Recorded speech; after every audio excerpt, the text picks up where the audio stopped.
So, are there any ethnic vegan eating societies worldwide? What what your doctor doesn't know about nutritional medicine may be killing you.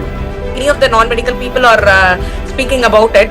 So it's high time that we take up this topic. There is a serious risk of deficiency. Like, do we need meat or we need the nutrition? What you eat is not what you get. Provide every essential nutrient. Pleasure to welcome you all to this special occasion, the first ever online debate of IMA-MSN and JD and Tamilnadu State Branch 2025-26.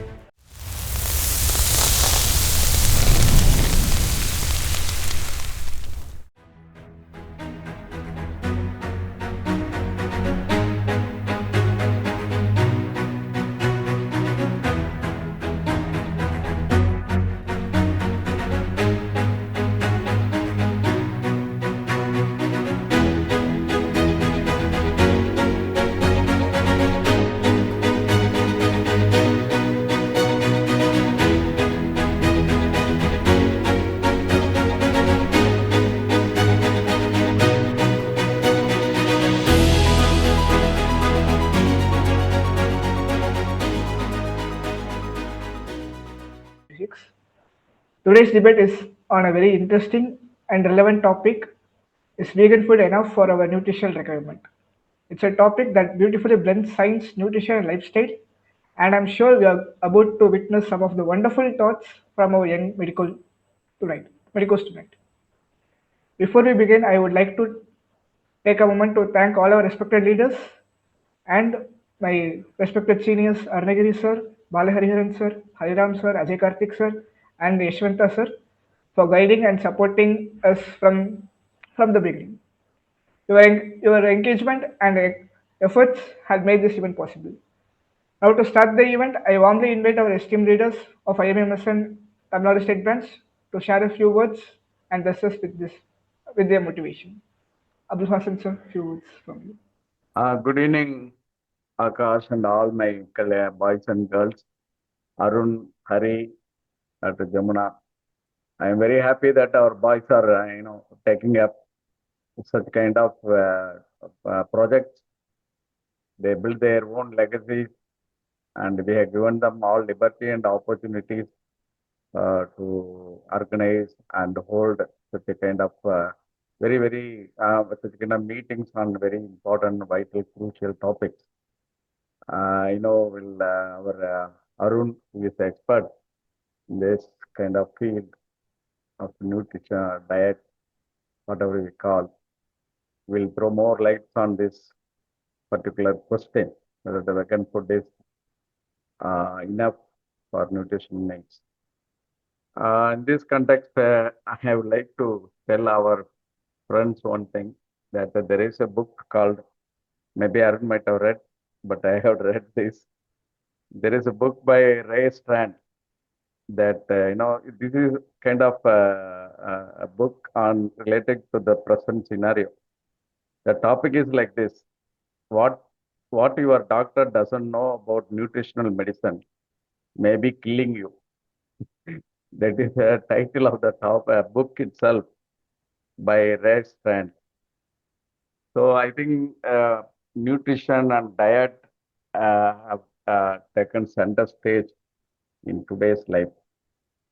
All people except doctors, they want to gain knowledge about this and they want to act like doctors, putting advices in the WhatsApp.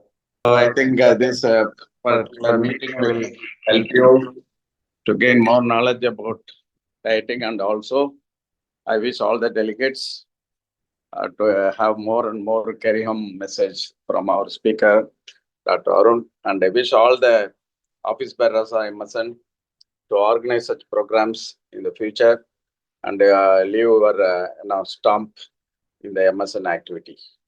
Thank you very much for the opportunity. Over to you, Aakash. Thanks a lot, sir. Karthik Nadu sir, few words from you, sir. Yes, sir. Thank you.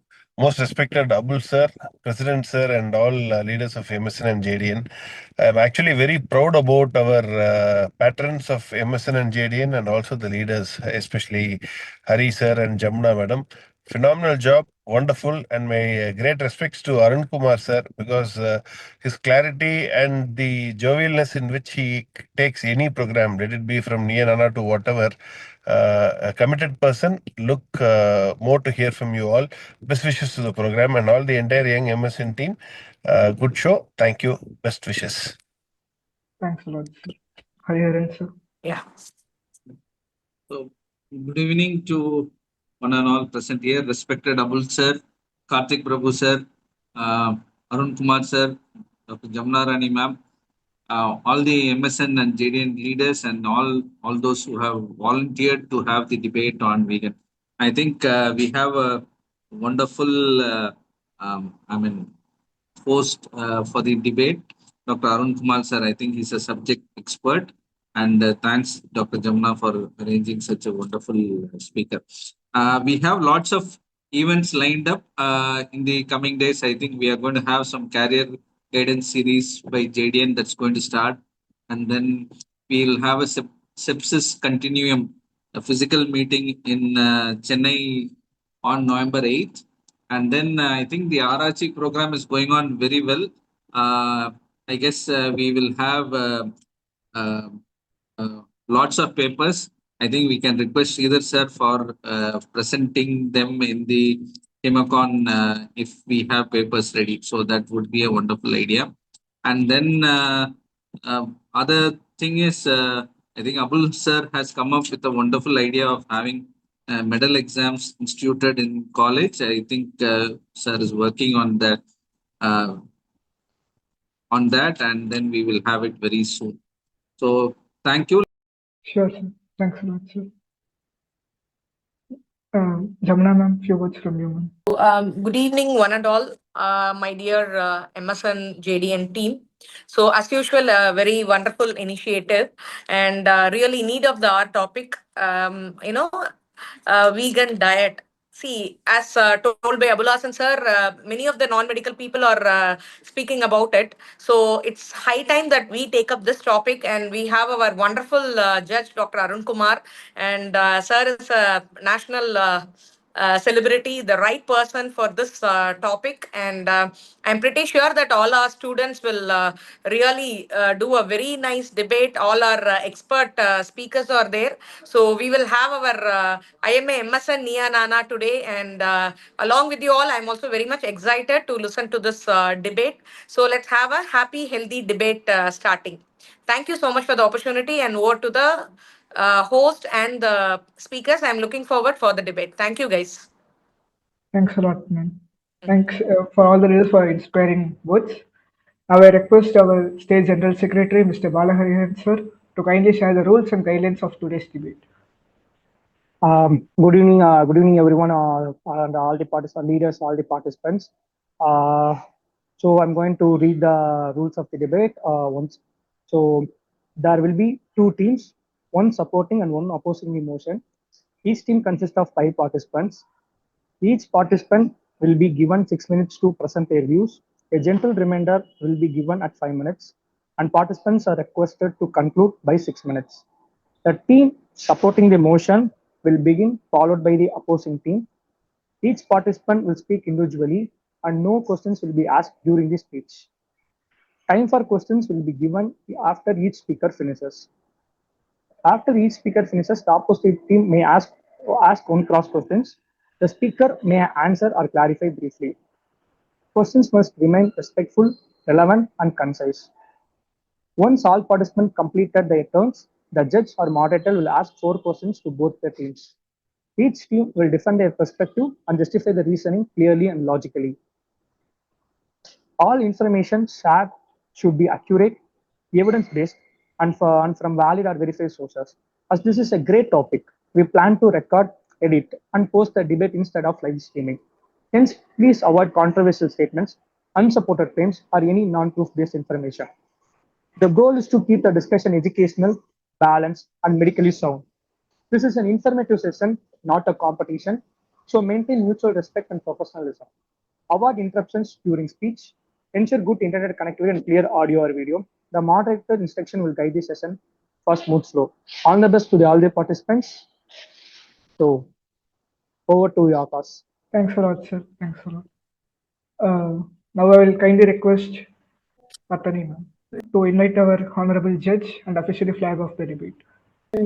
Good evening, everyone. It's an absolute honor to introduce our respective judge for today's debate, Dr. Arunkumar A. Sir, a consultant pediatrician and a nutrition consultant at Baby Hospital, Erode. Dr. Arunkumar Sir has completed his MD in pediatrics from Bangalore Medical College and MBBS from Stanley Medical College, Chennai. He has been a guiding force in promoting preventive health and nutrition awareness across Tamil Nadu. He served as past chairman in IMA Lifestyle Modification and Wellness Committee and continues to inspire thousands through his engaging public health sessions.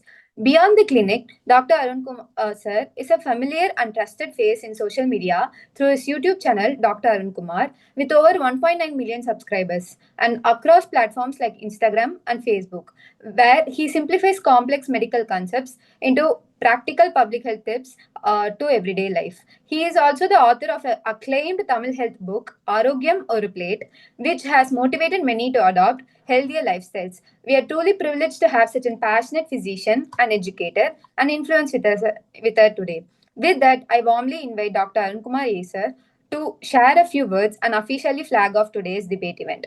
We gladly welcome you, sir. Yeah. Thanks for the introduction. So, good evening, respected Abul sir, Karthik Prabhu sir, Hariharan sir, Jamuna ma'am, all the leaders of JDN and the organization, organizing secretary, Mr. Aakash. So, actually, once just last week when Mr. Aakash approached me that a debate is going to be conducted on what are the positives and negatives of a vegan diet, I felt really happy. We were actually discussing myself, and you must be knowing Dr. Farooq Abdullah, my dear friend, who is also interested much in nutrition. So he just shared the flyer with me personally and told me it is very interesting to know that the upcoming medical students want to debate about these upcoming nutrition terms, because these are not given in the medical textbooks like Harrison or Davidson or anything. So it is all, so lots of things are coming up in nutrition. So many people will be knowing about paleo diet, ketogenic diet, and intermittent fasting, and lots of things. And there are also like fad concepts. A lot of protein powders are coming up. There are new terminologies like anti-inflammatory diet, X, Y, Z. Lots of things are coming up. And also we are at a crossroads. Like, so India, we all know it's a developing nation, aspiring to become a developed nation. So unlike the poorer countries which are still fighting with the communicable diseases, we are a little bit comfortably managing the communicable diseases, and we are now the non-communicable diseases, the mortality and morbidity, including the obesity, diabetes, cardiovascular diseases, the fatty liver, PCOS, all these non-communicable diseases are a major threat nowadays, and over even the communicable diseases. So at this juncture, even in medical college, we don't learn much about nutrition, except for here and there we learn something in biochemistry. We don't learn much about nutrition. So there is lots of confusion even among the medical students and the doctors among the nutritive concepts, what diet, where it is applicable. And it is very welcoming and heartening to know that young students want to debate upon one of the hot topics, that is a vegan diet. So whether it is a fad diet, or is it a scientifically useful diet, or it's a sustainable one. So let's debate. So lots of interesting candidates have come to participate in the debate. I really welcome you all. Thanks for joining the debate. So I would first, towards the motion, I would like to welcome Ms. Ilavarasi to begin the argument.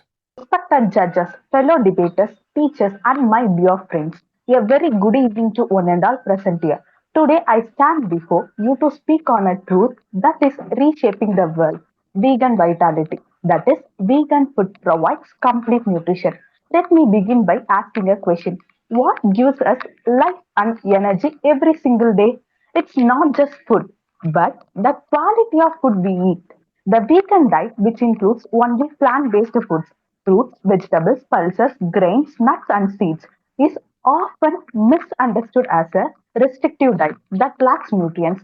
But in truth, it's a well balanced lifestyle that not only nourishes our body but also nurtures our planet and promotes compassion.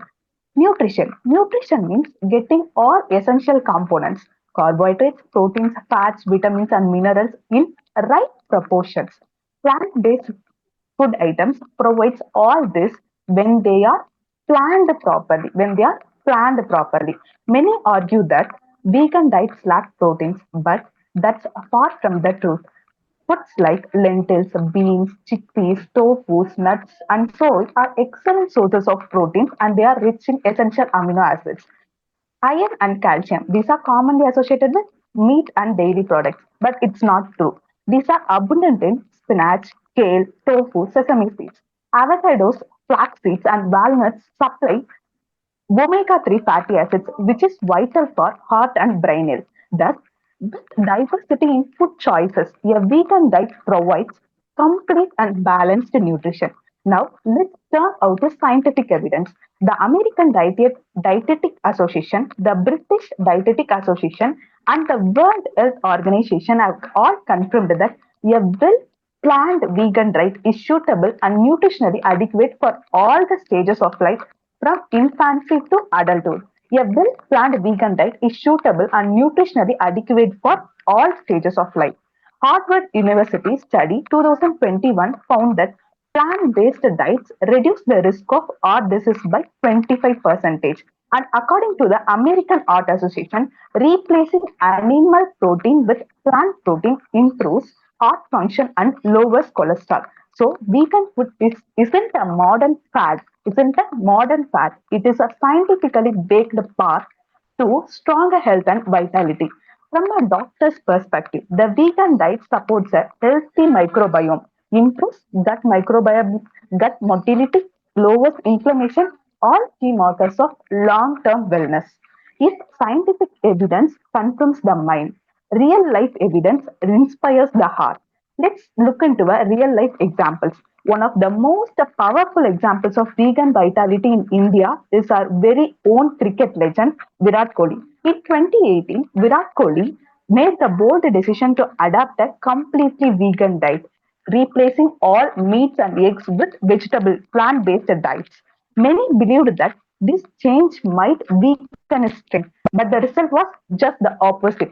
Kohli himself has repeatedly stated that since turning vegan, he feels stronger, lighter, and more energetic than before. His stamina on the field improved, his recovery time shortened, and he even overcome previous digestive issues. Nutritionists confirm that his plant-based diet provides all the essential proteins, vitamins, healthy fats needed for his performance.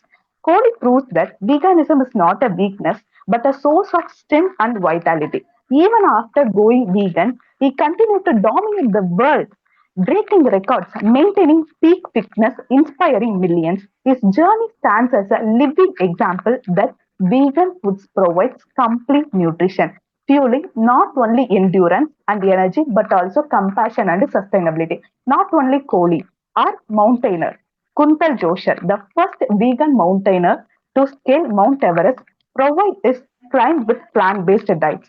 Our Babu Suresh, a bodybuilder from Tamil Nadu, built his physique entirely with vegan protein sources. These athletes prove that plant power can fuel champions from cricket fields to Mount Everest. A vegan diet does not just meet basic nutritional needs, it enhances overall health. It is nutritionally rich in fiber, promoting good digestion, gut health. It contains lower cholesterol and minimal saturated fat, which lowers the risk of heart disease. Studies in the journal Nutrients 2022 even found that vegan food reduces the blood sugar control and reduces diabetes by 78%. So vegan food doesn't merely sustain life, it elevates it. Veganism is not just about nutrition, it is also about disease prevention. Veganism isn't just about nutrition, it's about disease prevention. Vegan diet reduces parasitic and infectious diseases that are often linked with meat consumption. For example, undercooked food, especially beef and pork, causes Teniasis, an intestinal infection caused by Taenia solium and Taenia saginatum. These parasites enter the human body and cause digestive issues, malnutrition, and it results in complications such as cysticercosis when it enters into brain and muscle tissues. In contrast, a plant-based vegan diet eliminates these kind of risks. A plant-based diet promotes food safety, reduces exposure to zoonotic diseases, and supports cleaner and more hygienic living. It is not just about diet, it's preventive medicine itself in itself. Today, veganism is easier and more complete than ever. It is evolved with science. Fortified plant milks, cereals, and supplements ensure sufficient intake of vitamin B12, vitamin D, and calcium. Vegan alternatives like soy milk, almond yogurt, tofu, and oat milk make nutrition both delicious and accessible. Hence, there's absolutely no nutritional gap that can't be met on vegan diet. So, dear friends, veganism is not a trend. It's a testament to human evolution and empathy. Veganism is not a compromise. It's a conscious choice that nourishes the body, preserves the planet, and embodies compassion. So let us embrace vegan vitality for our health, our hearts, and our planet. I would like to conclude my speech with the inspiring words of Albert Einstein. Nothing will benefit human health and increases chances for the survival of life on Earth as much as the evolution to the vegetarian diet. Thank you all for this wonderful opportunity. Thank you, sir. Yeah, thank you, Ms. Silavarasi. You have wonderfully put out like how the nutritionally, how the vegan diet is able to provide the nutrients. And you have mentioned about few studies about the reduction of the CHD risk. And you have quoted few examples of sports persons and mountaineers who are successfully following vegan diet and are able to achieve in their physical activity. So points noted. So let's move on to Ms. Suganya. So let's see how she is able to counter the points put forth by Ms. Ilavarsi. Good evening, everyone. Honorable judge, respected opponents, I stand against the motion. Veganism is noble, but the motion is not asking whether veganism is moral. It's asked whether vegan food alone is enough for human nutrition. The answer is blunt no, because nature did not design all essential nutrition to come from plants alone.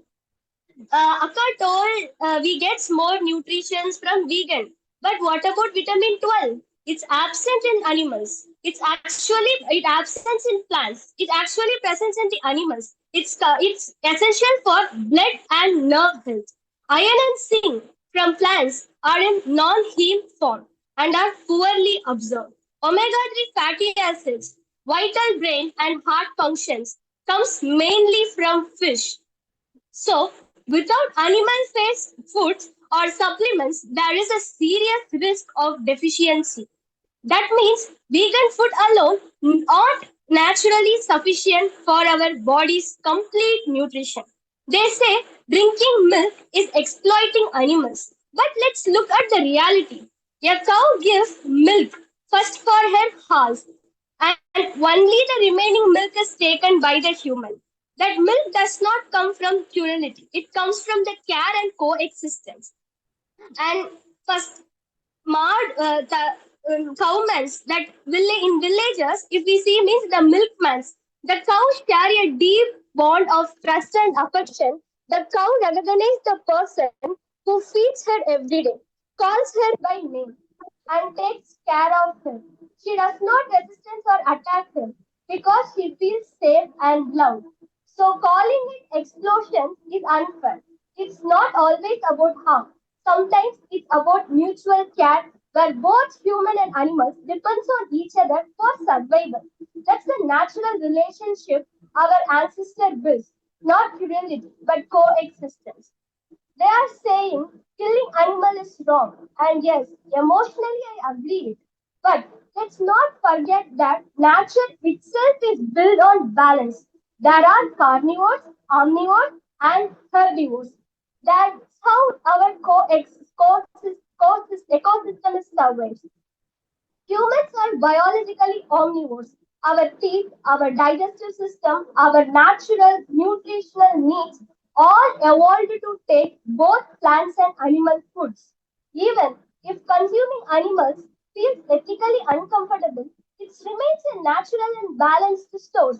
We are following a complete diet, the complete diet and a balanced diet, which comes from both plants and animals, not alone from the plants.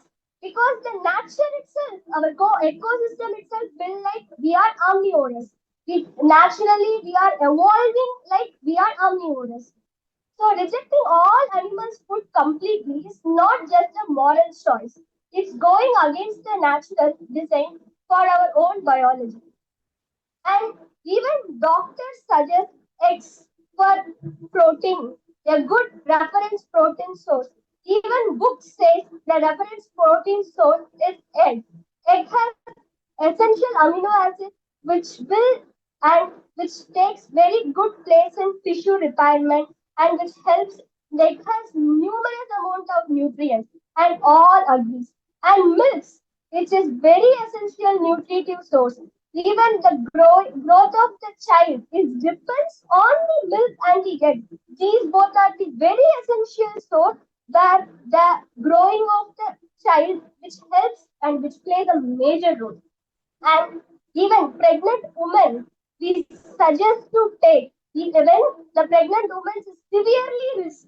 When she is in severely risk, we always suggest to take. Yeah, vegetarian is there, but sometimes it leads to low birth weight of the baby, premature baby. So we think for the health of the baby and anemic condition means it will be more difficult in the delivery time. So for that time alone, we suggest the parents to take the non-veg for her nutrients and for the benefits of the fetus.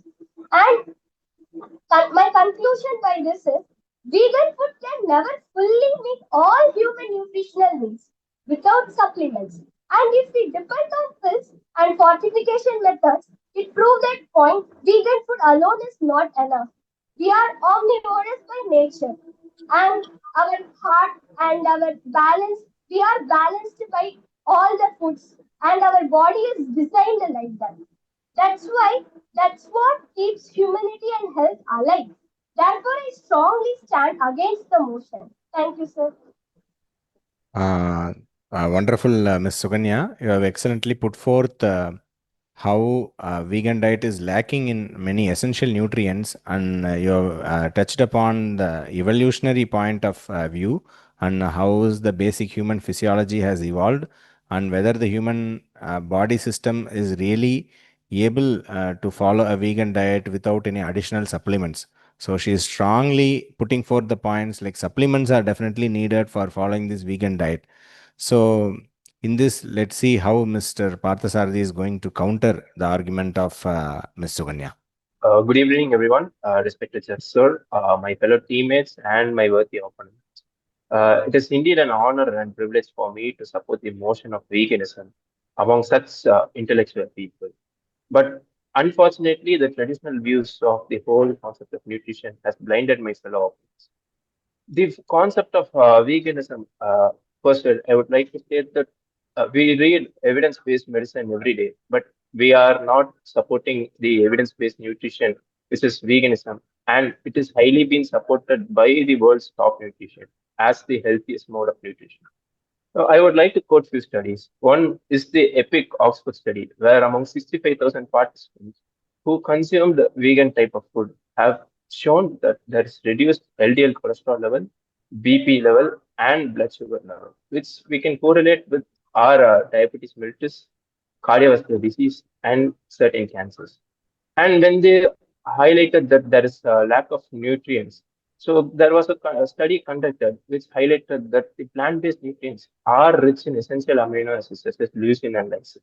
And many athletes who consume plant-based products have shown increased muscle protein synthesis. It is not as similar to the animal proteins, but still there is it isn't that as much as low as my fellow opponent feels.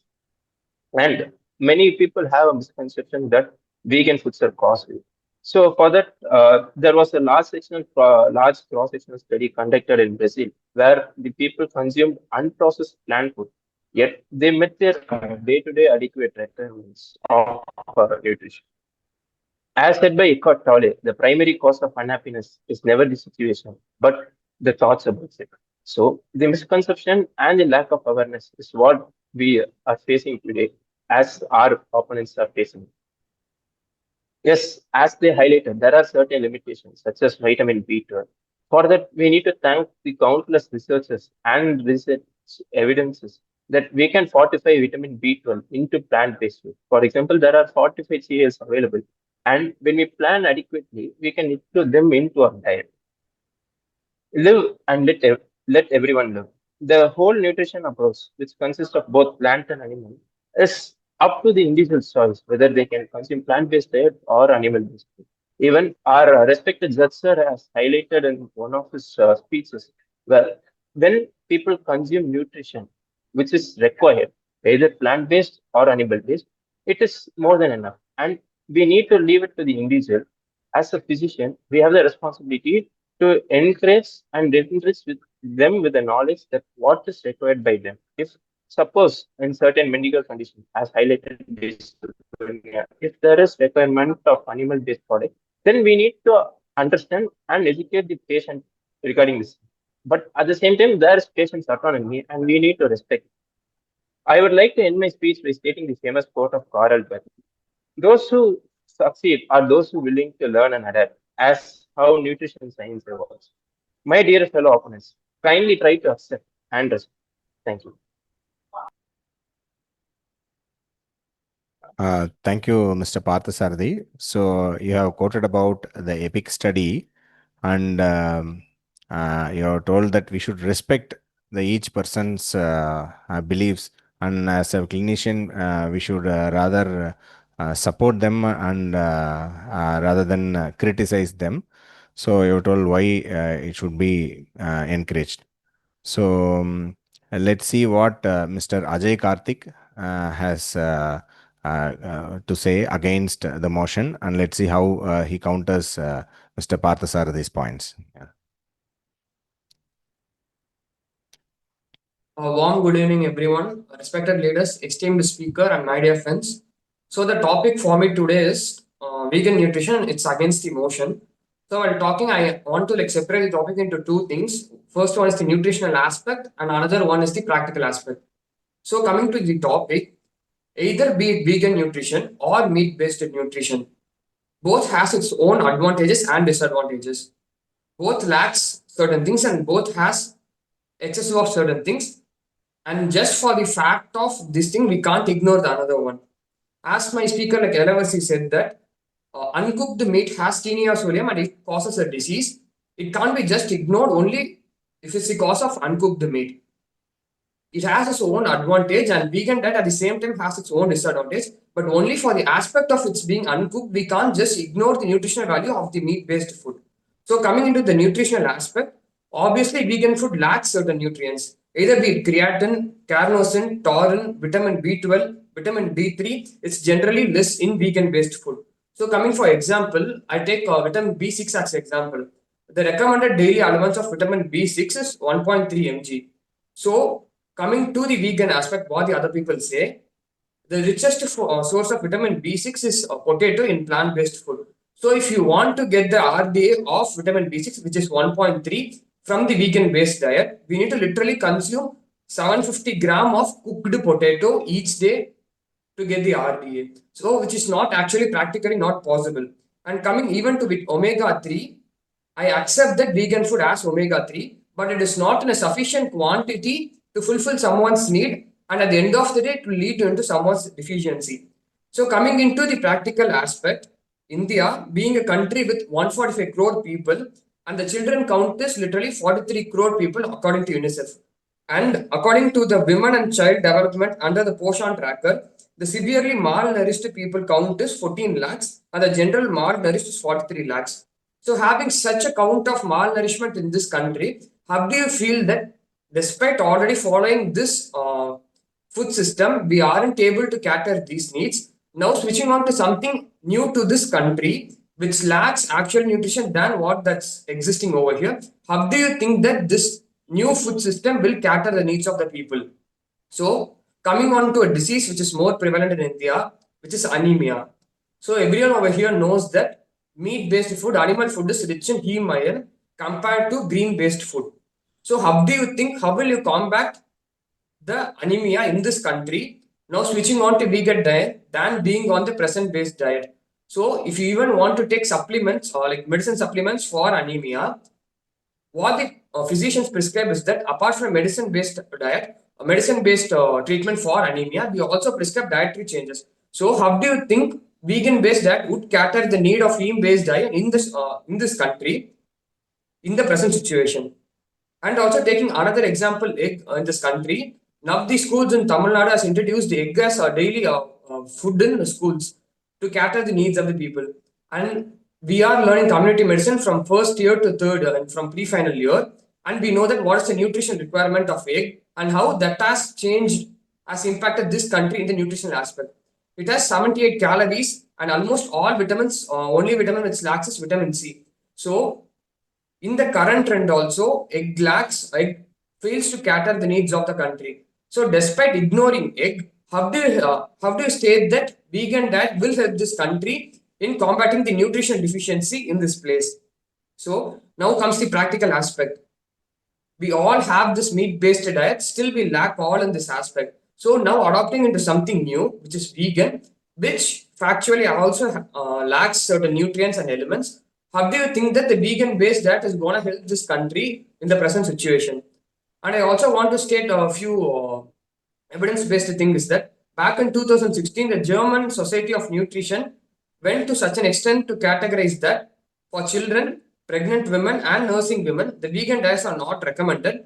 And this was also backed up by the review meeting, which was held in 2018. And the Royal Academy of Medicine in Belgium also stated something similar to this. So, keeping all the evidence-based thing, what my previous speaker said, and even what I said, coming on to the practical aspect, how do you think that we are going to combat the nutrition deficiency that is prevalent in this country, adapting to something new? And what my friend Parthasarathi said is that when someone lacks awareness on the nutrients present in vegan-based diet, we need to teach them that despite being on animal-based food, we need to teach them on what's being on the vegan diet. Coming on to the availability, even in a day-to-day practice, when the physician sits in the OP, we opt to some medicine which is practically more available than the best medicine. In this society, we get to prescribe medicine which is more easily available to people so that it goes to a huge number of people rather than the best medicine. So that's the practical affordability of the medicine. So to conclude with my speech, I want to end that we are not against vegan diet, but coming on to the practical aspect, vegan diet has certain disadvantages which should be combated with meat-based diet in this society so that we all go towards a healthy future. Thank you. Thank you, Mr. Ajay Karthik. You have excellently brought forth the major problems in India, such as anemia, and how the vegan diet may not be able to tackle such basic and bigger problems. And you mentioned few other examples too. And let's see what Ms. Sweta has to say further supporting the vegan diet. Respected judges and dear audience, today I stand as a passionate advocate for the vegan-based food, not just as a dietary choice, but as an enlightened way forward for health, environment, and ethics. So, first, let us picture a plate filled with vibrant rainbow of nature's finest fresh vegetables, wholesome grains, nuts, and tiny yet powerful seeds. It is essence of vegan diet, celebrating life's bounty without relying on harming animals. First, let us consider our health, which is the foundation of a human well-being. Multiple scientific studies, such as the Stanford Medicine Study, Twin Nutrition Study, demonstrate the powerful health benefits of vegan diet. In a study, the identical twins followed either a vegan or a omnivorous diet for 8 weeks. The vegan group saw an average LDL cholesterol drop of 15.2 milligrams compared to a mere 2.4 gram drop in the omnivores. They also lost about 4 more pounds and experienced a 20% greater reduction in insulin levels. This proves that a well-planned vegan diet significantly improves the cardiovascular health and metabolic markers. Recent research Recent scientific evidences also highlights the plant-based diet and mainly the vegetarian diet are associated with notably lower incidence of pandemic conditions like COVID-19 infection. If all the humans would have already adopted a vegan diet, it could have drastically reduced the risk of that much pandemic like a COVID-19. So, this preventive measure could prove vital in avoiding future pandemics similar to COVID-19.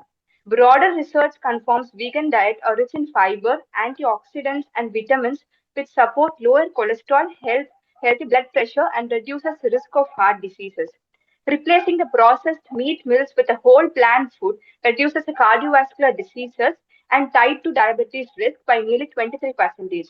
Beyond these numbers, vegan diet are naturally lower in saturated fat and cholesterol, adding again to weight management.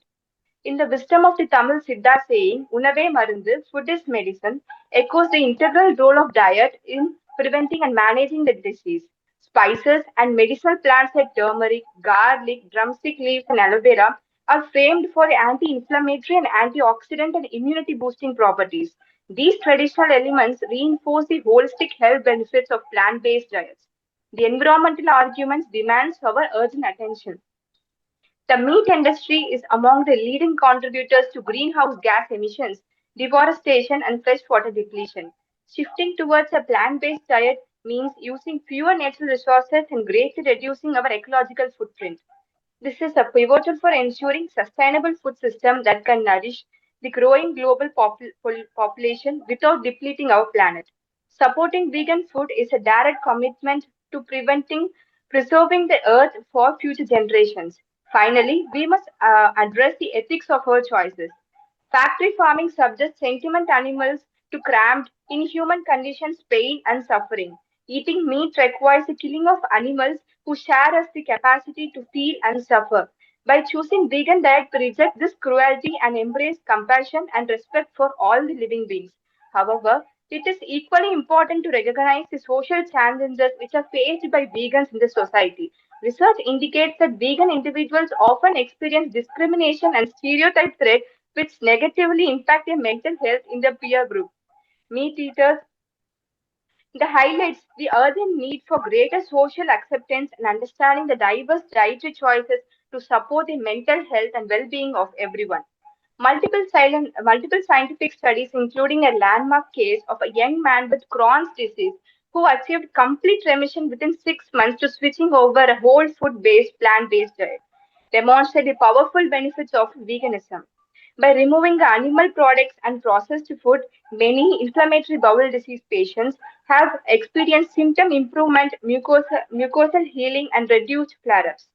Additionally, initiatives by our Blue Cross of India, such as Blue Cross Blue Shields Food as a Medicine program, show how vegan diets can combat food insecurity and chronic diseases while indirectly protecting the animals and the environment. Additionally, for example of a living human, Dr. Paul Saladino, a prominent advocate, was initially also called as Dr. Carnivore because he highlighted that many individuals experience significant relief from chronic pain and inflammatory condition through animal-based diet. However, later he himself started to add the vegetable-based diet, plant-inclusive diets after observing long-term benefits in overall health, gut microbiome, and ethical practices. His journey underscores that while some find relief with animal-based nutrition, sustainable and ethical health often benefits from a balanced plant-based approach. Let us choose wisely and let us choose vegan. Thank you, Ms. Sweta. So you have put out that like a rainbow, a vegan diet is full of varieties, and even you have boldly claimed that even a vegan diet would have prevented such an epidemic, pandemic like COVID. But just I want to add one more point here. So it is not, the debate is not about the vegetarian, the plant eaters and animal eaters, because the vegan is a more of a specific nutrition. So it is not about vegetarian versus, it is not like a vegetarian versus carnivore. So in a complete nutrition, it is all about including everything. So that doesn't mean the opposite team eat only meat for all the 3 meals like a tiger and lion. So we are not obligate carnivores, like tiger and lion. So it is more of whether it's a vegan is more of a. So I could see most participants. Anyway, I will come up in the end. So most participants are speaking about the glorifying the benefits of plants. So no one is denying the plant-based have lots of nutrition and lots of antioxidants, anti-inflammatory properties. No one is denying. So vegan is a very specific diet. So just I want to know like why there is vegetarianism already. So what is the need for veganism? That's what I want to comment about. Anyway, let's go on with the debate, and at the end we will have a wonderful discussion at the end. So let's move on to Ms. Lalita. Let's see how she counters, and meanwhile Ms. Pavia can adjust her network issues. Ms. Lalita, so how do you want to take the discussion forward? Yeah. Good evening, Mr. Moderator, esteemed judges, and my colleagues on both the sides. I am Lalita M., a pre-final year MBBS student, speaking today against the idea that vegan foods are alone or not enough for complete nutrition. We have just heard a very passionate case from the opposing team. They have painted an appealing picture of the diet that is pure, ethical, and healthy. And to be clear, our team agrees that any diet rich in whole fruits and vegetable is a good thing. But this is a clinical discussion. And in medicine, our job is to look past the health halo. Our job is to see what the complete body of evidence tells us. And when we do, we find some deeply concerning paradoxes. My first point is the great irony of modern veganism. The narrative is about returning to nature, eating plants. The reality, for millions, it's a diet of ultra processed food. We are told to stop eating a whole food like egg and instead eat a plant-based substitute made in a factory. Let's look at that fake meat patty we get in burgers. It's often held together by methyl cellulose, a chemical laxative, and packed with sodium and seed oils to mimic a taste that will never naturally have. A 2024 analysis by George Institute was very revealing. It found that nearly 90% of these plant-based meats were not fortified with the essential minerals they are supposed to replace, like iron, zinc, and vitamin B12. So, this isn't a healthy food, it's a chemistry experiment. We have simply been encouraged to swap a whole food from a farm for an ultra processed food from a factory. Now, my colleagues might say, but a healthy vegan doesn't eat that junk. They eat spinach and beans. Now, this brings to our second clinical problem, the bioavailability illusion. A nutrition label you see is not a human body. What you eat is not what you get. Plants are full of anti-nutrients like phytates and oxalates. These compounds act like magnet. In your gut, they bind to minerals like iron and zinc and block your body from absorbing them. So, on paper, a cup of spinach may look like high in iron, but in your body, most of that iron is locked away. It's like having $1 million in your account and that you're not allowed to withdraw. So, the heme iron from animal sources, however, is unlocked and ready for your body to use. This isn't an opinion, this is a simple fact of human physiology and biochemistry. So, what is this long term price of diet of locked away nutrients? So, the largest study of its kind, the EPIC Oxford study, followed 55,000 people. Its conclusion was not ambiguous. Vegans had a 43% of higher risk of total bone fracture. Among that, the truly shocking statistic was for hip fractures, the kind that can be a death sentence for an older person. Vegans had 2.3 times higher risk of breaking a hip. The reason? Animal calcium and vitamin D are absorbed easily while plant sources fall short. Finally, I want to talk about the master brain. Everyone is talking about vitamin B12. That's an old story. Let's talk about the nutrient which no one mentions, choline. Choline is an essential nutrient. Your body cannot make enough of it. It's the raw material for acetylcholine, the neurotransmitter that governs your memory, your mood, your muscle control. So, where do we get this choline? The richest and most available source in the human diet are eggs, beef, and fish. It's mechanistically difficult to adequate choline from a diet that excludes all these foods. This isn't a scare tactic, it's a non negotiable biochemical fact. So, adding on a few more facts, a 2025 review of 40% of vegans are zinc deficient. Iron, selenium, and vitamin D are also hard to observe from plants. And in cities, 70% of vegans are vitamin D deficient, lowering their defense against infections. Being a healthy vegan needs daily supplements, as my one of my team members said already. So B12, vitamin D, iron, calcium, omega-3, zinc. But in India, only 12% of vegans meet these B12 needs. Supplements are not made for the masses. They are hard to find in the rural settings and for everyone to afford. And 6 months of vegan diet causes 30% of potential drop in protective gut bacteria. So our gut thrives on diversity, like plants and animal both. So on concluding, a diet that needs constant factory fortification, pills and vigilance just to avoid harm is not a natural or optimal diet. The health halo around vegan food is an illusion. The risks, fractures, brain drain, weak immunity, biochemical shortfalls are proven, measurable and real. As future doctors, our duty is very clear. Nutrition advice must be clinically sound and evidence based, not just trendy. Being vegan alone is not enough for complete health. Thank you. Thank you, Ms. Lalita. You have wonderfully put forth some beautiful points. Like you have particularly mentioned about this vegan meat, like vegan mimics, that is the non-veg mimic food, which are very popular about the soya-based and the processed foods, which most of the vegan people eat, thinking that, okay, there is vegan meat, vegan chicken, vegan fish, and all these. And you wonderfully put out how they are highly processed and they are not helpful. Mentioned about this bioavailability. It's a good point. You mentioned about the more fractures. And just I want to correct regarding choline. Yes, egg is an excellent source of choline, but there are also good nuts and there are other vegetarian sources for choline too. But egg yolk is one of the top sources for choline, along with other meat. So you put out some excellent points. And let's see how Mr. Hariram is going to counter this and how he is going to move this discussion forward. Over to you, Mr. Hariram. Yeah. Good evening, respected leaders, honorable judges, my fellow teammates, and my worthy opponents. It's my great privilege and honor to be stand in front of you, not as a speaker, but also a person who believes merely the person who believes in veganism to affirm the conviction that well known that balanced vegan diet is fully capable of meeting the nutritional requirements.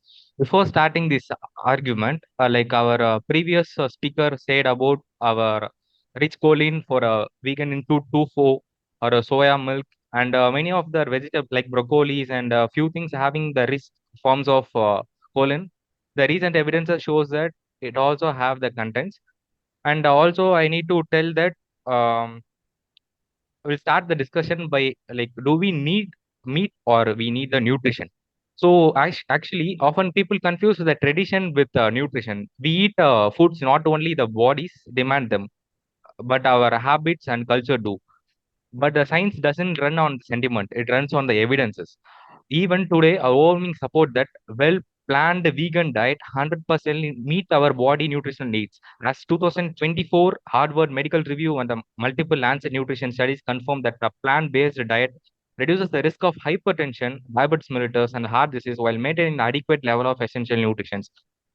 Before, like many of the things we are getting into the diseases, but we are in the primordial prevention that not coming to as a primary prevention. We are preventing the primordial prevention to get away coming before these diseases.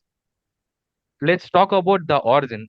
Like our natural champions, we all know that gorilla, elephants, and horses and all like 200 kilograms of weight. They are merely of the vegetarians. They only eat plants and the minor insects, not about the like lions. They are eating about the carnivores and all. They are the plant eaters. They are more healthier than us. And like we'll talk about the human. Our intestine are home for the 100 trillion microorganism that is called microbiota. These microbes are regularly have the immune, metabolism, and even mood. 2023 Stanford University and an Oxford study showed that a plant-based diets enhance the microbial diversity and increasing the beneficiary bacteria and reduces inflammation and protects against the colon cancer and improve the insulin sensitivity. Vegan food does to nourish you, it nourishes the ecosystem inside you. healthy gut is a silent hero and the plant is the best allies of it. By comparing this, imagine the sight of a cow like having the baby of the cough, and the hens are packed in the caves. We call it as a food, but deep down we concise know that it's a suffering. Being and vegan is not about rejecting the food. It's about the courtesies. It's about the rejecting the cruelty of the things, choosing the empathy over ego. It's realizing that health is not about the strong heart. It's about the kind one.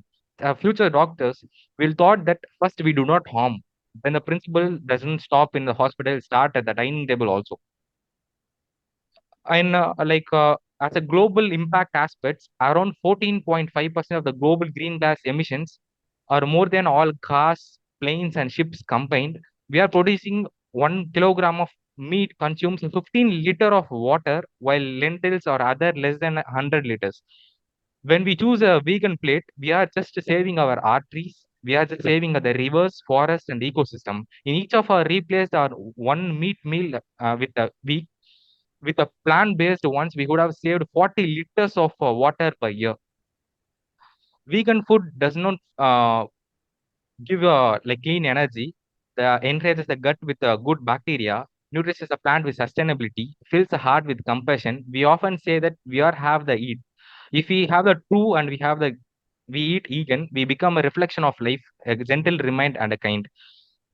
Arogyam or plate, we'll have it with veganism. Thank you.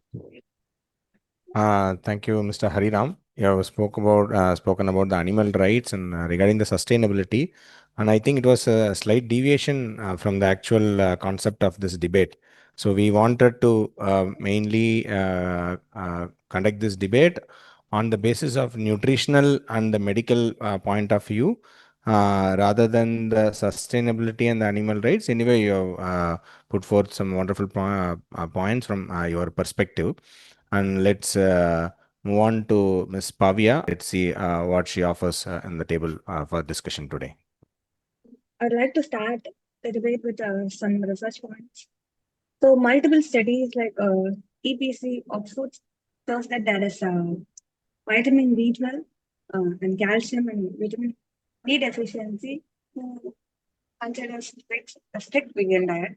And in 2023 BMC medicine study, vegan the people who have follow veganism has 43% high risk of total fracture damage and 2.3% higher the risk of hip fracture than the complete consumes complete protein.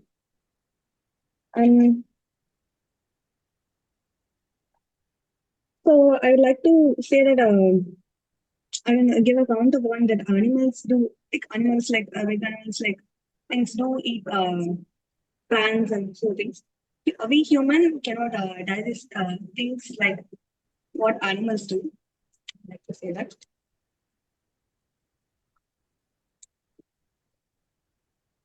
And not everyone can convert plant ALA into EPA because there is a deficiency in some people who have DHA deficiency. So they cannot always digest plant-based nutrition easily. For example, beta carotene cannot be converted into vitamin A by all the person. So vegan diet may work for some, but is it universal? Is my question. So the diet cannot be called as a universal if it depends upon the genetic variations. So the completeness isn't about the survival, it is about the performance. So complete nutrition provides cognitive, hormonal, and metabolic functions which vegan diet do not provide. And so most people don't have adequate time, money, and nutritional liberty to follow veganism. And nutrients don't act isolated. They depend cofactors, which is always or mostly in the animal diet. And animal protein triggers So strong mTOR and pre-protein threshold essential for muscle repair and immune cells. Even though plant protein equals the gram, but it does not meet the anabolic threshold as a complete protein do. The diet that sustains muscles but does not helps in neuronutrition aspect of the human being. And again, it is a bit out of topic. Vegan diet, he said a vegan diet doesn't harm environment that much. So vegan diet leads to monocropping. And again, it also requires immense water, transport, energy, and so on. So I like to the these points. Thank you, Ms. Pavia. So, amid the interrupted bandwidth, you wanted to stress upon that not all people can get the enough nutrients by following a vegan diet, and it may not be suitable for everyone. Okay, so from the vegan side, we have our last speaker to conclude their team's argument, and over to Mr. Yashwanta Elumalai Jagadishan. So please conclude the arguments and put forth your points one final time on support of your team. Good evening, everyone. Respected judge, honorable opponents, and my fellow colleagues. It is indeed a privilege to conclude my team's today's debate supporting the motion that vegan nutrition is scientifically sufficient to sustain optimal human health. So my teammates have already laid down compelling scientific evidence from the EPIC Oxford study to Stanford twin nutrition study, establishing that well-planned vegan diets not only meet but enhance health outcomes, reduce disease risk, and align seamlessly with the principles of modern nutritional science. So allow me, therefore, to consolidate these facts, address the remaining misconceptions, and reinforce why veganism is not merely adequate but advantageous physiologically, ethically, and environmentally in this 21st century. So first, the scientific foundation. So let us begin with the consensus of science. The Academy of Nutrition and Dietetics, representing over 100,000 registered dietitians worldwide, officially states that appropriately planned vegan diets are nutritionally adequate and sustainable for all stages of life, including pregnancy, lactation, infancy, childhood, adolescence, and for athletes. This isn't an option. It's a conclusion drawn from decades of biochemical and epidemiological research. Organizations like the World Health Organization, Harvard School of Public Health, and the United Nations Food and Agriculture Organization, FAO, have echoed the same, that plant-based diet, when varied and fortified appropriately, provide every essential nutrient. Opponents often cite deficiency of vitamin B12, iron, calcium, or omega-3 fatty acids as the Achilles heel of veganism. But reality is that these concerns are more myth than fact. Let me support that fact. So vitamin B12 is now supplemented across populations, vegan or not, since modern soil depletions and animal feed fortification make it a universal necessity. Iron from plant sources, when paired with vitamin C rich food like citrus fruit or bell peppers, have excellent bioavailability. Calcium from sesame seeds, soy milk, and leafy greens meet daily requirements without the saturated fat burden of dairy. Omega-3 fatty acids, crucial for neural and cardiac health, are abundant in flax seeds, chia seeds, walnuts, and marine algae, which directly provide the same DHA and EPA found in fish without microplastic contamination. A 2014 meta-analysis in the 14th of in nutrition comparing 48 clinical trials found no significant difference between vegans and omnivores in serum protein, hemoglobin, or micronutrient adequacy when the diet was properly diversified. In fact, vegans exhibited lower CRP and IL-6 markers of inflammation, reflecting superior metabolic health. Now coming to the second point, health and longevity. The benefit extend far beyond adequacy. Vegan diets have been shown to lower the incidence of type 2 diabetes, hypertension, ischemic heart disease, and certain cancers, particularly colorectal, and breast cancers. Population in the blue zones, such as Okinawa, that is Japan, Nicoya, Costa Rica, Sardinia, Italy, and Loma Linda, USA, are predominantly plant based, demonstrate exceptional longevity and lowest chronic disease burden globally. These are not fads, these are functional human experiments of sustainability and human spanning generations. Even elite athletes like Lewis Hamilton, Venus Williams, Virat Kohli, and Novak Djokovic have adopted vegan diets, not for ideology, but for performance, recovery, and endurance. The body thrives when fed for excess inflammation, oxidative stress, and trans fats. Now, three, coming to the third one, public health and sustainability. From a population level view, veganism represents a rational and responsible choice. So, according to Pure and Nemec landmark 2018 study in Science, transitioning to plant-based diets could reduce global agricultural land by 75%, cut greenhouse gas emission by 6.6 billion tons annually, and free land for reforestation capable of absorbing over 12 years of carbon emissions. Livestock farming currently consumes over 70% of agricultural land, yet provides less than 20% of global calories. This is an equation of inefficiency and inequity, one that a plant-forward world can correct. As climate change intensifies, environmental nutrition is no longer optional. It's the medicine of the future. When we choose plants, we heal twice, our body and our planet.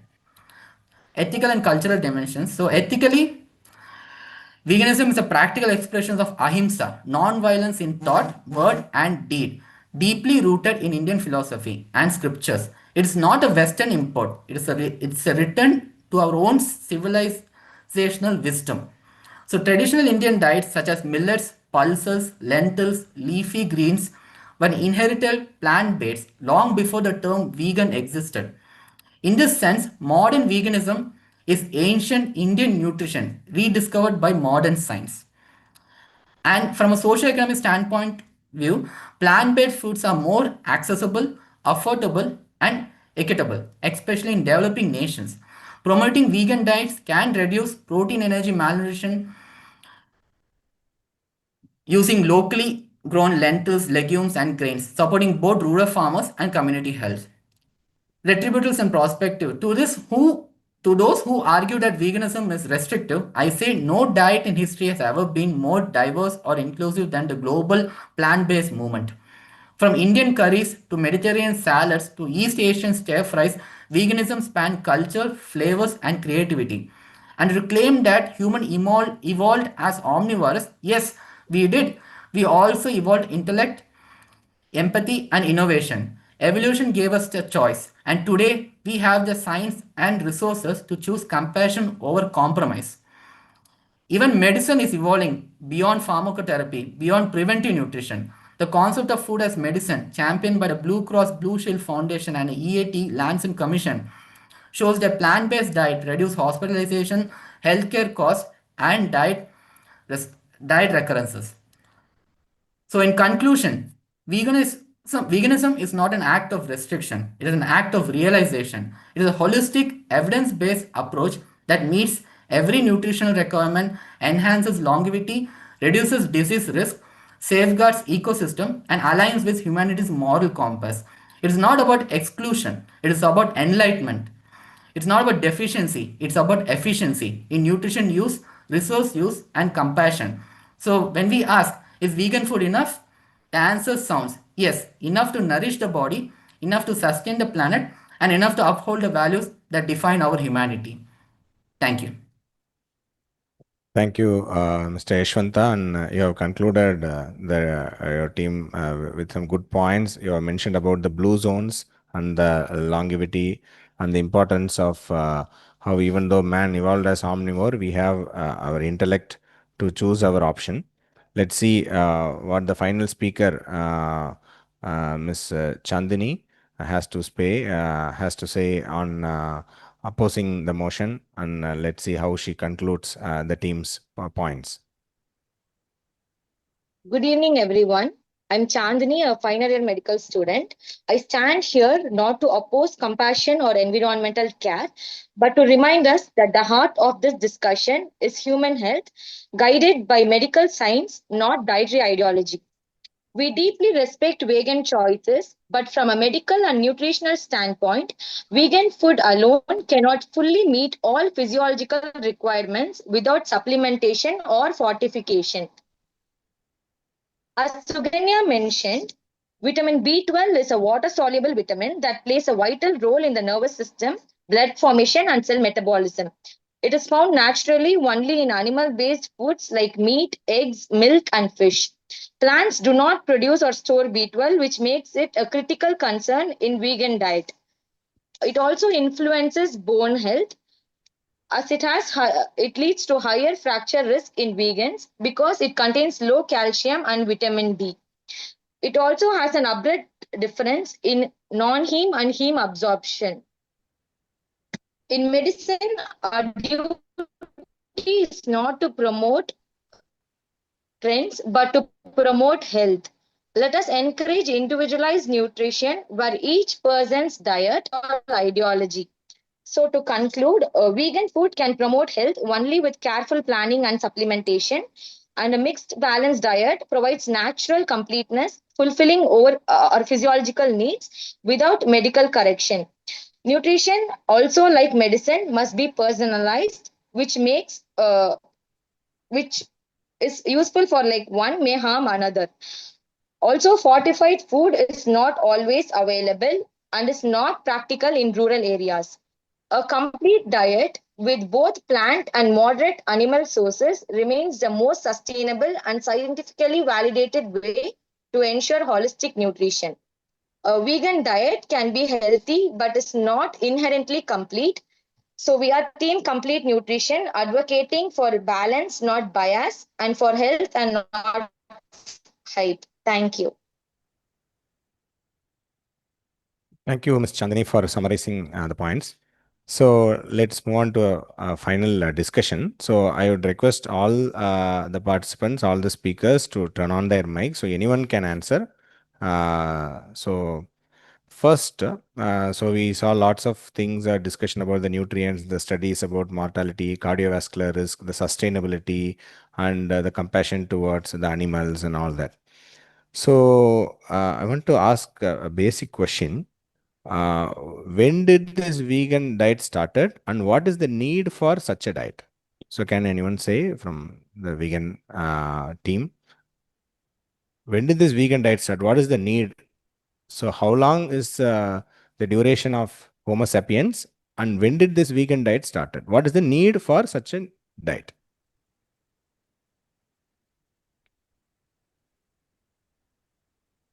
Anyone can answer from so maybe all the participants can turn on their mics.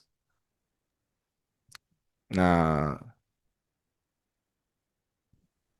guess better they can turn on their videos as well.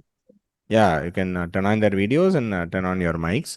So everyone can and anyone can answer. I will not. I'm not going to point out the question to anyone. It is just a common question for the team. Even the opposite team can answer. No issues. So preferably anyone from the vegan team, can you answer this question? What is the need for such a diet, and when did this started? Sir, actually, it started around 1944, and Okay. the main aim of this is control in harmness of the harming the harming the animals. The control of harming the animals should be controlled. That is emotionally that it is connected with some humans. So for controlling it, they started. And it also differentiates from the vegetarians. The milk also we get Okay. from the Yeah. cow, which affects. So for the controlling and for the harmfulness, we should reduce the harmfulness of the animals. The vegan system started. Okay. So, so you have rightly said it started just around some 8 years back. The whole duration of humankind is around some lakhs of years, and it started just a minuscule, just 8 years back. And you have told mainly it was started for as an animal like compassion for animals. So first point I want to tell is that vegan is not a medical or a nutritionally indicated diet. It is rather than a principle. So it is more of rather than a diet, it is a principle. So it is just like some principle of some empathy or principle of some whatever we follow. It is just a principle. Some people want to express their love towards animals by following a vegan diet. So, from a medical perspective, there is no such thing like a vegan diet from any perspective. So, can anyone answer? Are there any ethnic vegan eating societies worldwide? So we all know like there are lots of we have evolved, but are there like there are lots of ethnic societies like there are lots of people in Andamar and Nicobar, North Sentinel Island. There are lots of ethnic people, ethnic races in Africa, in South America. So are there any ethnic vegan eating societies worldwide? So who eat vegan on their choice, like. So since we have access to lots of foods, since we have access to lots of supplements, due to our compassion for animals, some people have started this movement. This is more of a vegan movement by principle. So are there any ethnic societies which are following a vegan diet? So can we include Jains in this? Include? Jains. Jains. But Jains do drink milk. They are vegetarian minus the root vegetables and garlic and onions, but they do eat because as we all know, the vegetarianism itself started, it has its roots in India by Jainism and the Buddhism, like we should not harm animals, and based on that, the Shaivam, Vainavam, all these, based on that, they started. But all the vegetarian people in Indian population, they actually take milk.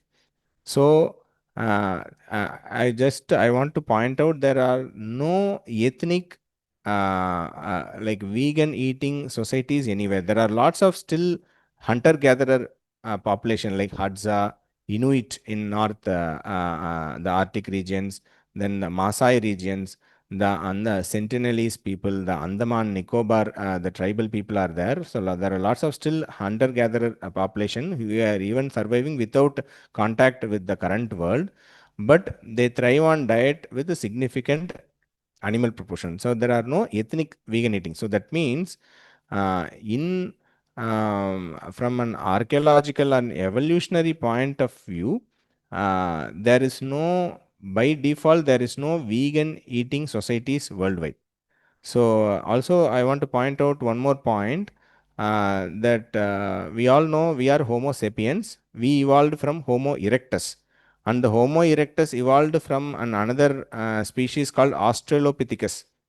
The brain size of Australopithecus was 400 ml, and we all know what is the brain size of humans.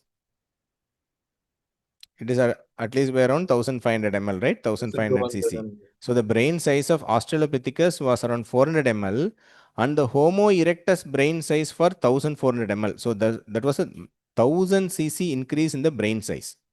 So how this was achieved evolutionarily, that means, so we were actually top level carnivores, actually.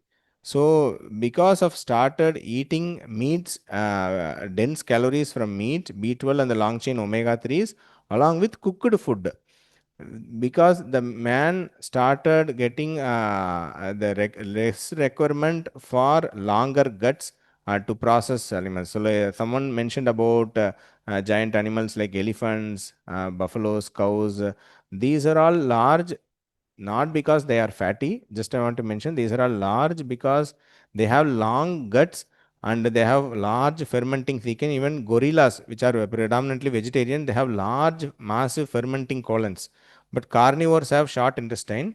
Humans have intestine in between a carnivore and a pure herbivore. So we don't have a large fermenting gut or a cecum to process completely a vegetarian based diet. So we have a medium sized intestine. So that means we are we are omnivores and we are designed to process certain nutrients from both plants and animals. So in this background, so actually it is more of a vegan. We should understand that it is more of a movement. But after that, once it started as a movement, people started exploring its benefits. That is mainly because how it affects the CHD mortality, because there is lots of things about the diet heart hypothesis, the cholesterol. So cholesterol is present only in animal foods, so it is not present in plant foods, and there are more saturated fats in animal foods. So they want to project it as for reducing the incidence of CHD. So many people mentioned about the studies, and there are different studies like Epic Oxford, Adventist studies. Then there is another study that is PLCO, that is prostate, lung, colorectal, ovarian cancer screening trial cohort. They have compared the mortality benefits. So what is the actually the mortality or morbidity benefits in these studies say? So how the vegetarians or the vegans fare when compared with the omnivores or the meat eaters? Can anyone has anyone gone through the data? How do these studies fare?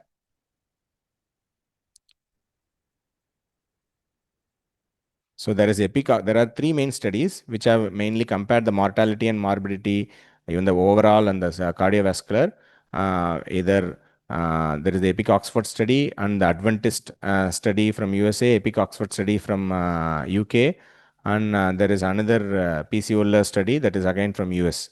So these three are the main studies which compare these factors among vegetarians, non-vegetarians, vegetarians, pescatarians, that is fish-eating vegetarians, and non-vegetarians.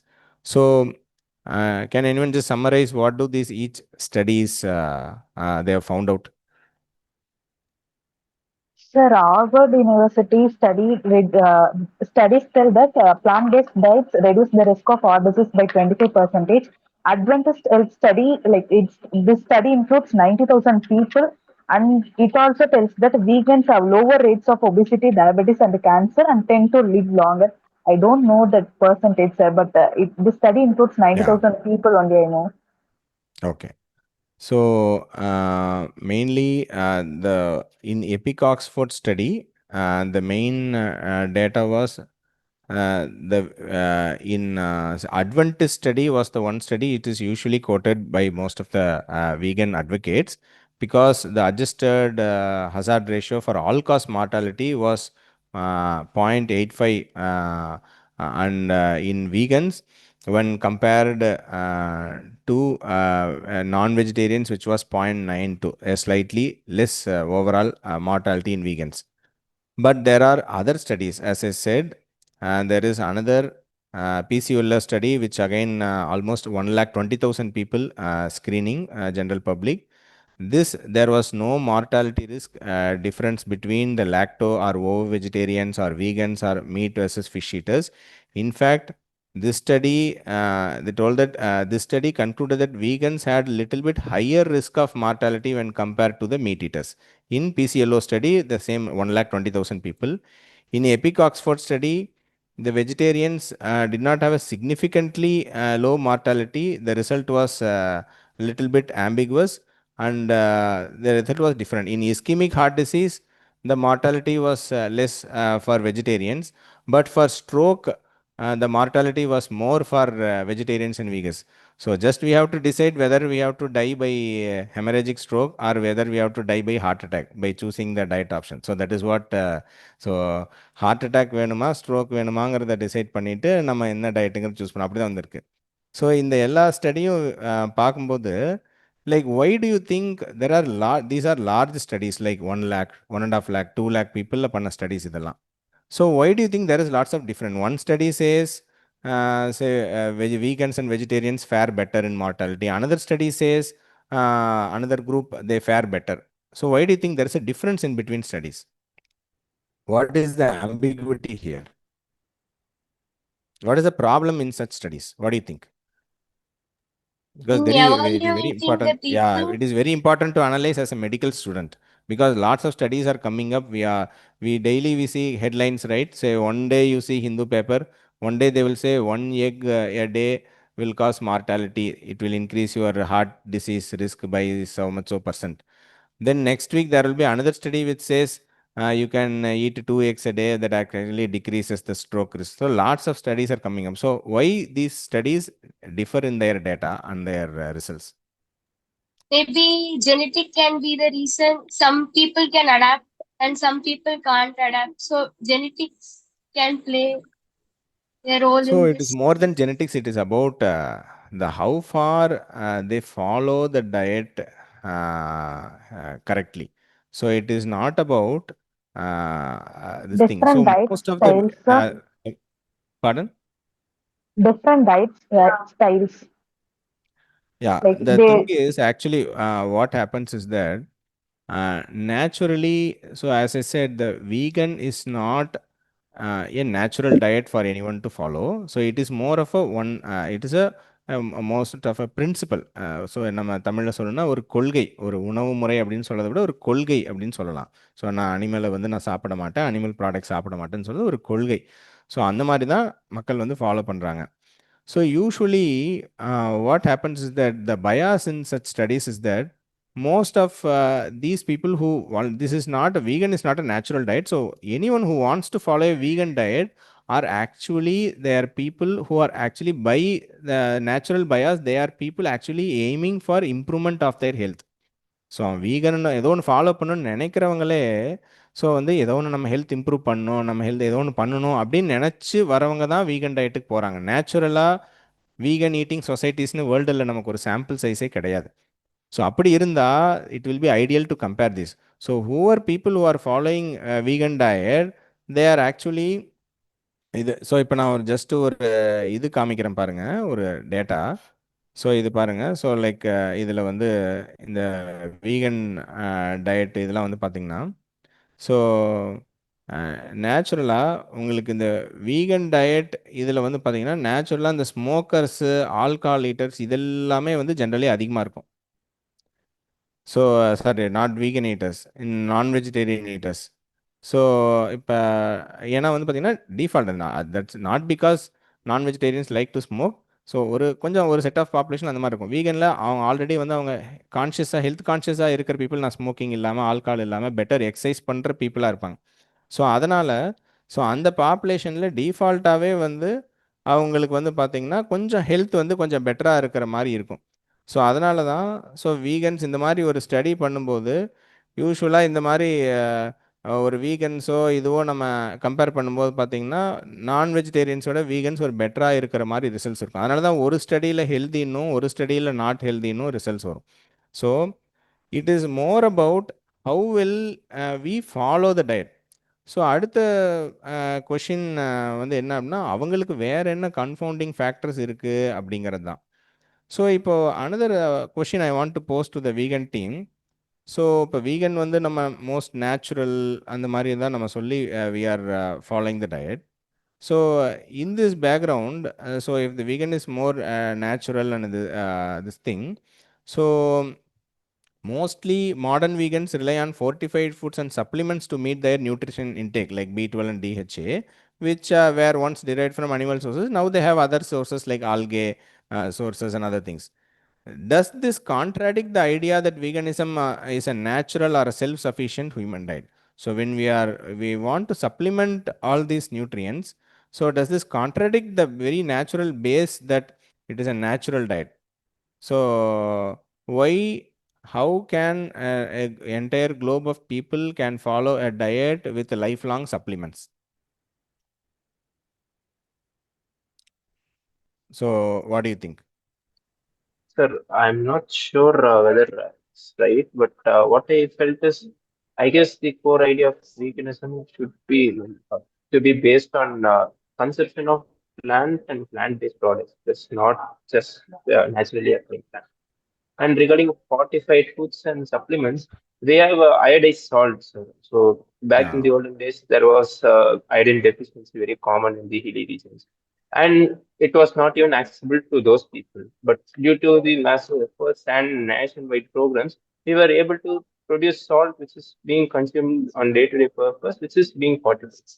So, if there are adequate research and proper planning done by the government and mass national-wide programs are being implemented, in the future we could expect such same thing happen to the plant-based foods with adequate supplements fortified, which are easily accessible to day-to-day populations. That's what my view is. Yeah, iodine was supplemented in salt because there were lots of areas where the soil contained less iodine, and there was a need for iodine fortification to avoid iodine deficiency goiter. So, as we all know. So, now we have access to various foods, and what is the need to switch over to a vegan diet and voluntarily force a fortification?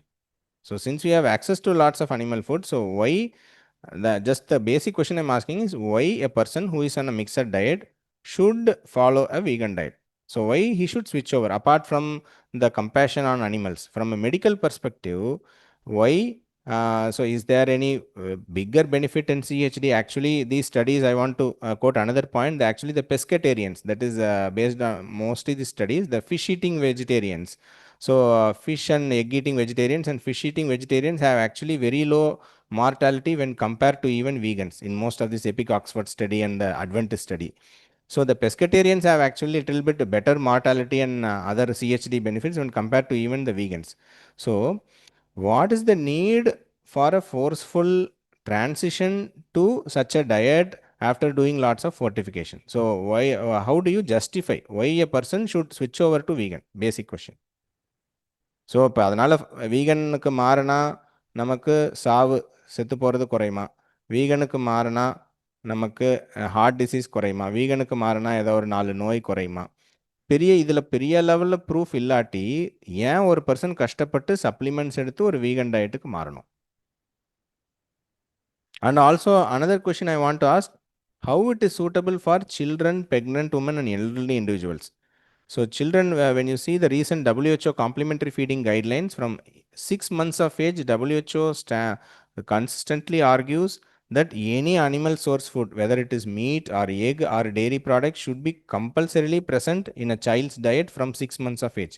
That is the stand of WHO for children to get the essential nutrients. For pregnant women, again, someone talked about choline, not about only about choline. So all many vital nutrients for pregnant women and elderly individuals, they need lots of these vital nutrients. So you can talk about a healthy young adult, that is fine. How about meeting the nutritional needs of children, pregnant women, elderly individuals? So is it sustainable on a larger scale? A individual person, a single person can follow a diet after checking the, so I do consult for nutrition advice. I have lots of vegan following patients, but on their own choice, and they do check their B12 levels every 6 months. They get their supplement. They do check for other deficiencies frequently. So they have put in lots of efforts to maintain that veganism just for following their principle. So இப்படி கஷ்டப்பட்டு ஒரு விஷயத்தை maintain பண்ணும் அப்படிங்கிற ஒரு சூழ்நிலை இருக்கிறப்ப ஒரு மாசிவ் ஸ்கேலில் லட்சம் மக்கள், கோடி மக்கள் இதை ஃபாலோ பண்ண முடியுமா? ஸோ எப்படி ஏன் அவங்க ஃபாலோ பண்ணும்? ஒன்று சுவிட்ச் ஓவர் பண்ணணும்னா அதுக்கு ஒரு பெரிய பெனிஃபிட் இருக்கணும் இல்லையா? ஸோ உங்களுக்கு ஒரு நீங்கள் ஒரு 10 வருஷம் சேர்ந்து உயிர் வாழ போகிறீங்க அப்படின்னா எல்லாரும் அதை ஃபாலோ பண்ணிக்கலாம். உங்களுக்கு ஹார்ட் அட்டாக்கே வராது, ஒரு 50% குறையினா ஃபாலோ பண்ணலாம். ஸோ பெரிய ஹெல்த் பெனிஃபிட்ஸ் இல்லாட்டி ஃப்ரம் மெடிக்கல் பர்ஸ்பெக்டிவ் ஒரு டாக்டர்கிட்ட நம்மக்கிட்ட கேட்குறாங்க ஒரு பேஷண்ட், சார் நான் வீகன் டயட்டுக்கு மாறலாமா, எனக்கு தான் ஹெல்த் பெனிஃபிட் இருக்குமா, எனக்கு தான் இந்த நோய் குறையுமான்னா பெருசாக ஒன்றும் ஸ்டடீஸில் ரொம்ப பெரிய டிஃப்ரென்ஸ் இல்லை. கொஞ்சம் கொஞ்சம் ஒரு ஸ்டடியில் இருக்குங்குது, ஒரு ஸ்டடியில் இல்லைங்குது. ஸோ அப்போ why should we advise? So as a doctor, as a future doctor, what will you advise a patient? ஒரு கொஷின் கேட்டால் நீங்கள் கொடுக்கலாமா இல்லையானா எப்படி நீங்கள் சொல்வீங்க? இது நல்லது, அனிமலுக்கு கைண்ட்னஸ் கொடுக்கும் அப்படிங்கிறத நம்ம சொல்லக்கூடாது. ஸோ உங்களுக்கு எதாவது ஹெல்த் பெனிஃபிட் இருக்கா இல்லையாங்கிறத சொல்லணும். அதுக்கு அவங்க எக்ஸ்ட்ரா எஃபர்ட் போடணும். அதுவும் குழந்தைங்களா இருந்தாங்கன்னா இன்னும் சிரமம். அதில் நிறையா அவங்களுக்கு நியூட்ரிஷனல் நீட்ஸ் மீட் ஆகாது. ஸோ அதுக்கு உங்களுக்கு ஏதாவது ஆன்சர் இருக்கா? ஸோ ஒரு மேசிவ் ஸ்கேலில் எப்படி எல்லாரும் இதை ஃபாலோ பண்ண முடியும் வீகன் டயட்டை? ஸோ டெஃபினெட்லி பிளான்ஸ் சாப்பிட்ணும். ஸோ ஈவன் இப்போ நம்ம as I said we are omnivores, டெஃபினட்டாக பிளான்ஸ்லேருந்து So it is not a vegan versus carnivore debate. It is a vegan versus a mixed diet debate. So the basic difference we must understand. So it is not ஒரு பக்கம் வந்து carnivores ஃபுல்லாக இல்லை, ஒரு பக்கம் vegans இல்லை. It is vegan versus mixed diet. So already mixed டயட்டில் already நம்ம காய்கறி சாப்பிட தான் போகிறோம். காய்கறியோட நான்வெஜ் எடுக்க போகிறோம், அதோட முட்டை சாப்பிட போகிறோம். அதே காய்கறியோட நீங்கள் வாட் எவர் மில்லட்ஸோ ஹோல் கிரெயின்ஸோ நீங்கள் சாப்பிட போகிறீங்க. ஸோ பியூர் வீகனிசம் மாறத்துக்கு என்ன நீட் இருக்குது? Can anyone from the vegan team answer?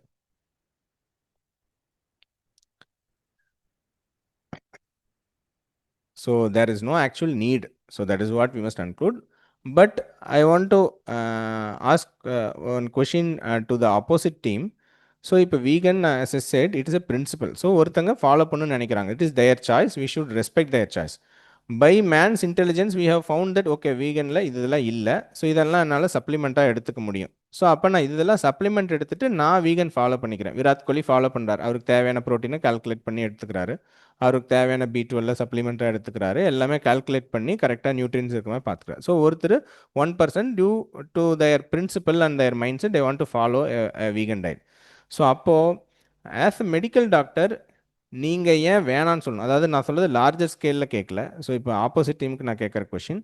So ஒருத்தர் ஃபாலோ பண்ணணும்னு நினைக்கிறாரு, ஸோ நீங்கள் அவங்கள நீங்கள் ஏன் வந்து கான்ட்ராடிக்ட் பண்ணணும்? அவர் எல்லா சப்ளிமெண்ட்டும் எடுக்கிறதுக்கு தயாராக இருக்கார். So he is ready to follow all the requirements, investigations and take all the supplements and monitor. So why do you want to oppose him or her? So சாப்பிட்டு போட்டுன்னு விட்டுற வேண்டியதானே, கைடு தானே பண்ணணும் ஆஸ் அ டாக்டர். நீங்கள் ஏன் அப்போஸ் பண்ணணும்னு நினைக்கிறீங்க? Sir, temporarily it is possible. He can work. But permanent-ஆ பார்க்கும்போது சப்போஸ் அது ரிஸ்கா மாறும் பொழுது நம்ம சஜஸ்ட் பண்ணலாம், இந்த மாதிரி ரிஸ்க் இருக்கு, நீங்க மாறணும்னா மாறு அப்படின்னு we can suggest. சேஞ்ச் பண்றது அவங்க வில்லிங்னஸா இருந்தாலுமே as a doctor if they have a risk towards அந்த கண்டினியூ பண்ணாங்க, அந்த வீகனிசம் வந்து கண்டினியூ பண்ணிக்கிட்டே இருக்கும்போது சப்போஸ் ஒரு பாயிண்ட்ல உங்களுக்கு ரிஸ்க் ஃபேக்டர் அப்படிங்கிற வீகனிசமால உங்களுக்கு ரிஸ்க் ஆச்சு அப்படின்னா நம்ம we have to suggest him to stop. நீங்க இந்த மாதிரி நியூட்ரிஷன் எடுத்துக்கணுங்கிறத நம்ம சொல்லணும். ஃபாலோ பண்றது மேபி அவங்களோட வில்லிங்னஸ். எஸ். ஸோ பாயிண்ட் அதுதான். So we need not so like finally I want to conclude. So just summarise, veganism is a principle. So some people want to show their compassion towards animals and some people claim that it reduces the environmental impact, the water needs and other things. That is a different debate, not under our scope for today's medical discussion. So that's a different debate. I'm not an expert in the environmental impact, farming and all that, so I can't comment about it. But anyway, so due to a principle, someone wants to follow a vegan diet. So if the person wants to follow a vegan diet, from a medical doctor's perspective, it is our duty to explain the person the pros and cons. So இதெல்லாம் உங்களுக்கு சின்ன benefits வரலாம். ஒரு mild ஒரு cholesterol levels கொஞ்சம் better ஆகலாம், கொஞ்சம் CHD risk கொஞ்சம் குறையலாம், பட் நாட் யுனானிமஸ், கொஞ்சம் குறையலாம், சின்ன சின்ன விஷயங்கள் கொஞ்சம் குறையலாம். பட் இதில் உங்களுக்கு ஃப்ராக்சர் ரிஸ்க் அதிகம் ஆகலாம் ஆஸ் பர் ஸ்டடிஸ். ஒரு ஹெமரேஜிக் ஸ்ட்ரோக் ரிஸ்க் கொஞ்சம் அதிகம் ஆகலாம். ஒரு கரெக்டாக நீங்கள் மானிட்டர் பண்ணாட்டி உங்களோட நியூட்ரிஷன் வந்து அஃபெக்ட் ஆகலாம்.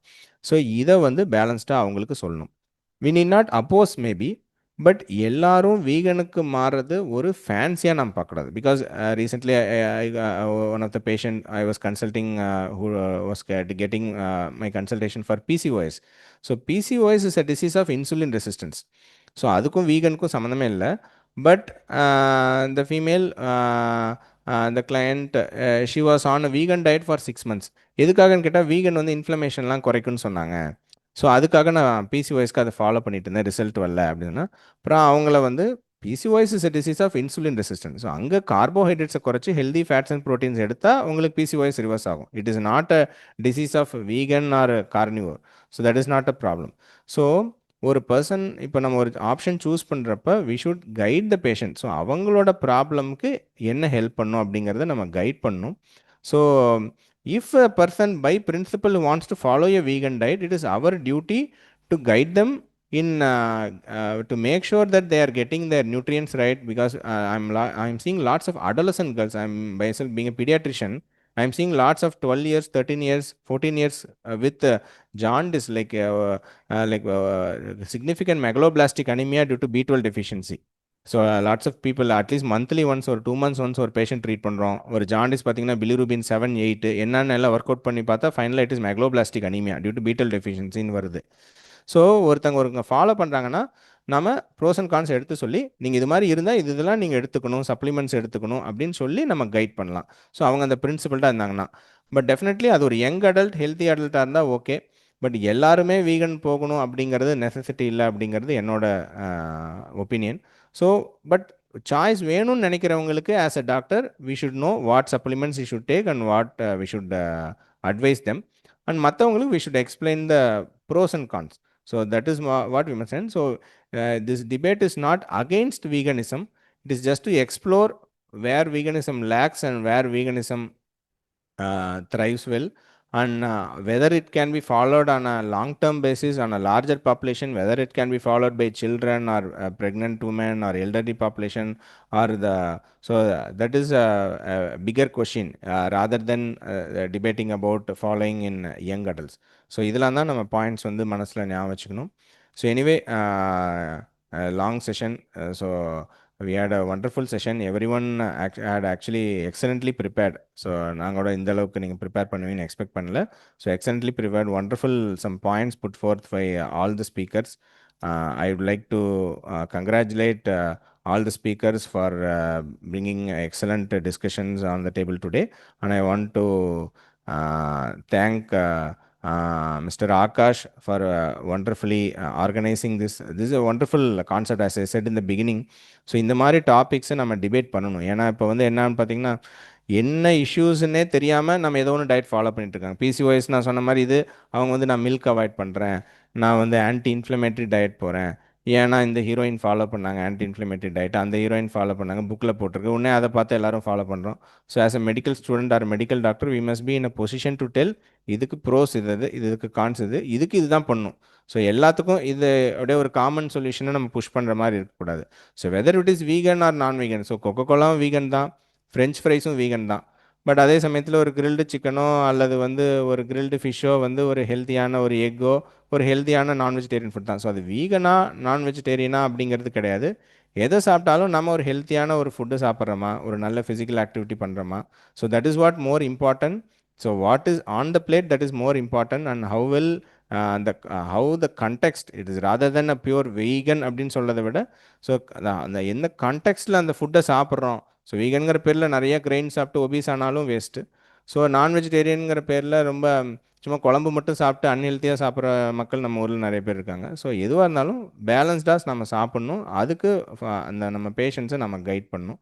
So that is what I conclude. So this debate is not against any particular principle, but to explore the nuances and pros and cons of this diet. So thank you everyone. Thank you everyone for patient listening. Thanks a lot, sir. Actually, I got permission for 1 hour. The debate went double the time, and thanks a lot for your time and your patience. உங்க editing டீமுக்கு நிறைய வேலை இருக்குன்னு நினைக்கிறேன்.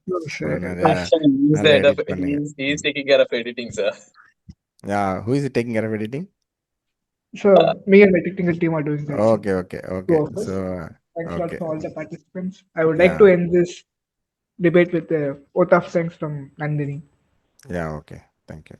Good evening to one and all. It's my honor and privilege to deliver the vote of thanks on behalf of the Indian Medical Association, Medical Students Network, and Junior Doctors Network, TAMILNADU State Branch 2025 to 2026, and as a member of the organizing team for today's insightful online debate on is vegan food enough for our nutritional requirements. First and foremost, we extend our deepest gratitude to our esteemed judge, Dr. Arunkumar A, consultant pediatrician and nutrition consultant at Baby Hospital, Erode. Sir, your presence added immense value to this session. Your thoughtful observations and expert insights truly elevated the discussion, and we are very grateful for the time and wisdom you shared us with today. A heartfelt thanks to all our participants from Team Vegan Vitality and Team Complete Nutrition for presenting such well-researched, evidence-based arguments. You made this debate intellectually stimulating and reminded us how medicine is not just about science, but also about perspective and balance. Our gratitude also goes to our state patrons, chairpersons, core IMA-MSN Tamilnadu State Branch team for their constant encouragement and support in nurturing platforms like these that promote critical thinking and scientific dialogue among young medicos. We also express our sincere appreciation to the organizing committee and the technical team led by Aakash J, Sri Satya Sai Medical College and Research Institute for your tireless efforts in ensuring the smooth conduct of this online event. Behind every seamless session lies countless hours of preparation, and your dedication truly made a difference. And finally, a big thank you to our audience for joining us virtually and being such an engaging and encouraging presence throughout the program. Thank you, everyone.